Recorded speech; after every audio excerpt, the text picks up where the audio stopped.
It has reverb, delay, and this is the synth that I use. It's called the Zebra 2.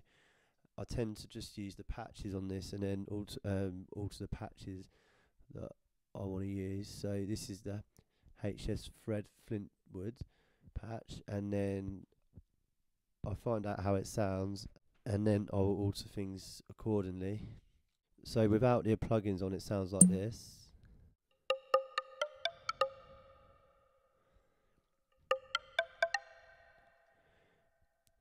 So you can hear the plugin itself has reverb on anyway, but I've added extra reverb. So then there's some delays added.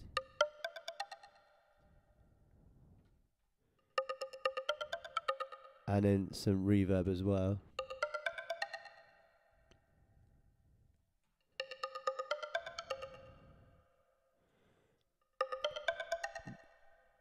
One technique that I did use in this, which is quite a nice technique, is this reverb in Ableton has a freeze function, and basically whenever you press it, it will just freeze whatever reverb and just carry it on going for as long as you want, really. So you can hear him.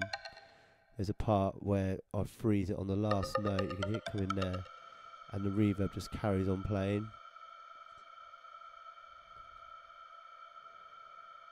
Which is quite a nice effect to add in a track, because when you hear it in the track,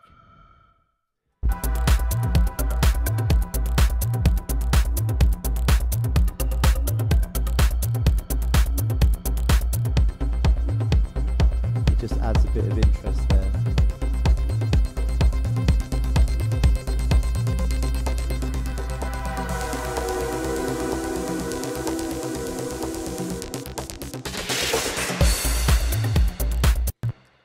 So kind of a counter kind of melody is this one, and this is the MIDI notes that I'm using. And again, this is the Zebra plugin.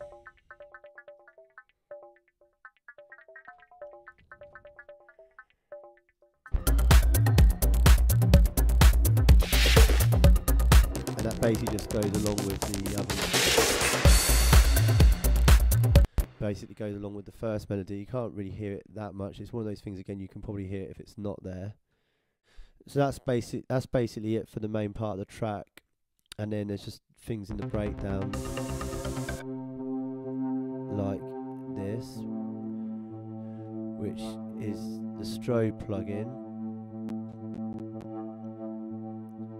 and I think it's just 2 notes that I'm playing.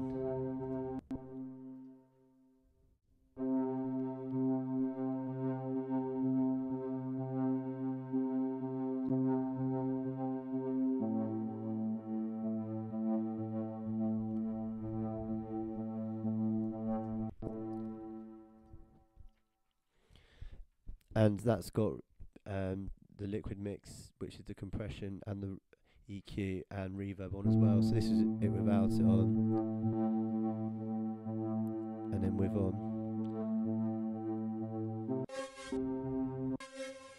So I've also got the Ace plugin again, which I'm using, and that's orchestral voices, and that's also got a tremolator with a tremolo on it, which just sounds like that, and it's also filtered.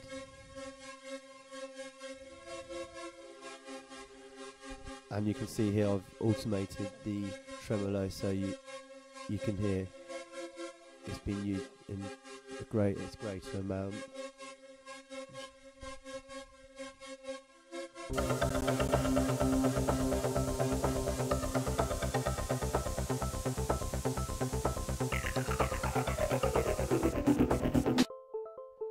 So there's also this little riff.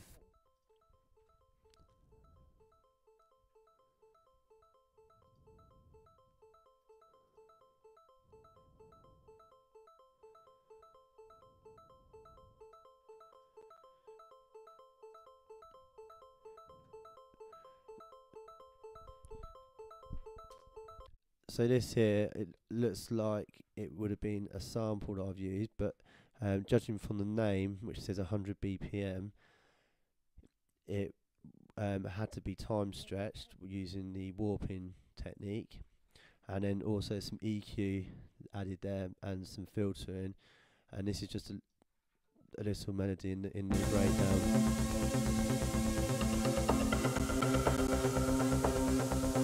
And it's filtered.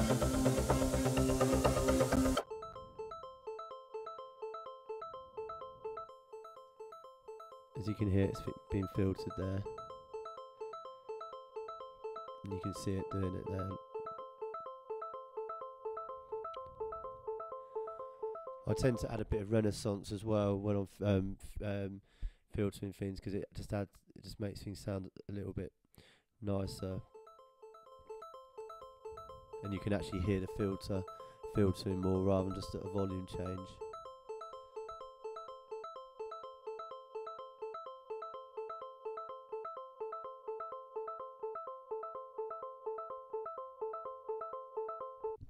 So then just some little extra things. There's this little sounds here, which is done using the Largo plugin.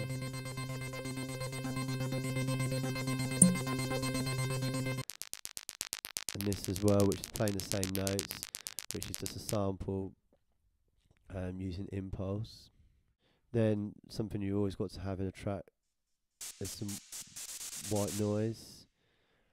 I've got a fill here as well, which is a sample, and I've just added some reverb and taken and EQ'd it slightly, so it would have.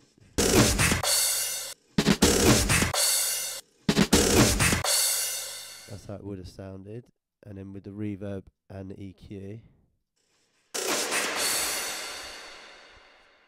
just sounds a lot more airy there. A lot more spacey.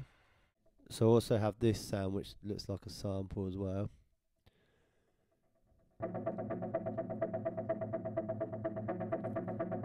And it's got the filter freak and a simple delay on it, and the echo boy, so it's actually got 2 types of delay on it.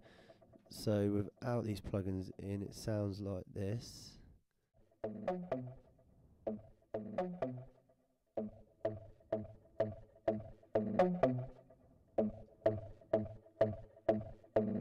And then with the plugins on,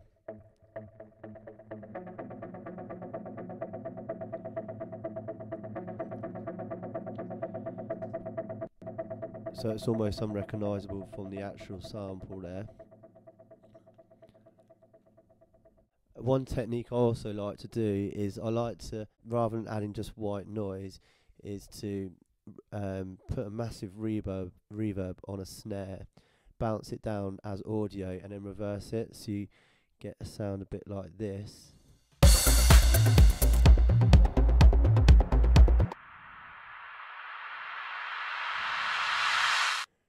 And then if I place the snare as well, the original snare, you get the technique like that.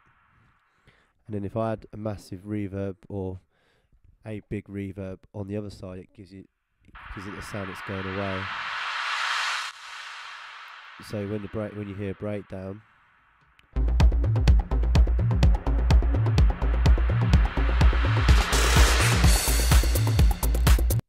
it gives it a nice technique there.